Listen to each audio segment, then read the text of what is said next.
I stared at him, tall, powerful, confident. His voice was cold, his eyes sharper than memory allowed. 10 years ago, I held him in my arms. Today, he held the power to fire me. He didn't even recognize me. But I knew him. He was my son. If stories about fate, loss, and emotional justice touch your heart, hit that like button and subscribe. This is a story about a mother who never gave up, even when life took away everything. 10 years ago, I lost everything. I was married young, full of hope, but my husband turned out to be controlling, abusive, and emotionally cruel. I stayed for our son, Ion, my whole world. But when I finally decided to leave for our safety, the court wasn't kind to me. He had money. I had nothing.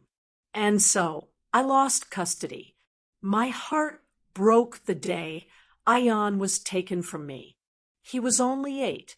He cried and screamed as I was pulled away from him. I promised I'd find him again, but life had other plans. I moved to a new city, worked double shifts, cleaning homes, serving tea in offices. I wrote letters I could never send. I remembered every birthday, every smile, every bedtime story. And I waited. Years passed. Now I was 42, worn down, but still breathing. One day, I got hired as a receptionist at a new corporate office, a fancy IT firm. They paid well and didn't ask too many questions.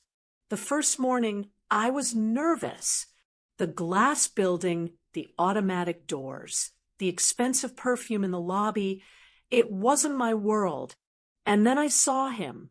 He stepped out of a black car, tailored suit, leather briefcase.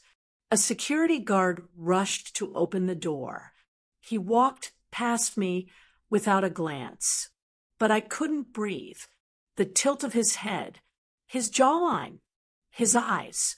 It was Ion. I wanted to run to him, to scream, to cry, to hug him. But I didn't. He didn't recognize me. Why would he? He had grown up without me. His father must have filled his heart with poison. I was probably just a shadow now. Over the next few weeks, I watched him from afar. He was brilliant, respected, powerful, but also distant, cold. He barely smiled. One afternoon, I heard him yell at a junior. His voice cracked with frustration, but his face stone cold. Then it happened. I was delivering a file when he snapped at me. "Why are you so slow? Don't you know how to do a basic task?" I froze. His voice raised at me. "My son, my Ion."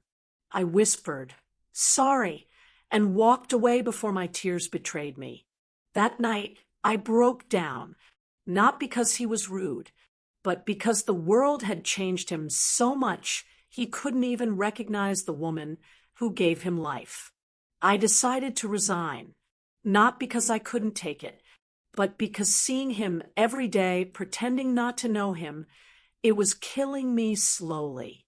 I walked into his cabin with my resignation letter.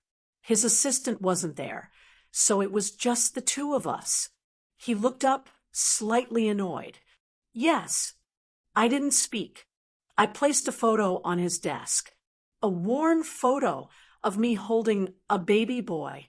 He looked at it. His eyes narrowed, then widened. His lips parted. No sound came out. "Mom," he whispered. Tears filled his eyes. Mine too.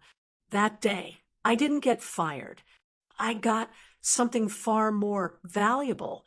A hug. "I'm sorry. Why didn't you come sooner?" But he didn't know. I never stopped trying. Life just doesn't always let mothers win. If this story moved you even a little, give it a like. And tell me in the comments, do you believe fate brings people back together? Or does it take something away forever? Subscribe for more powerful stories like this, because sometimes fiction reveals truths our hearts don't say aloud.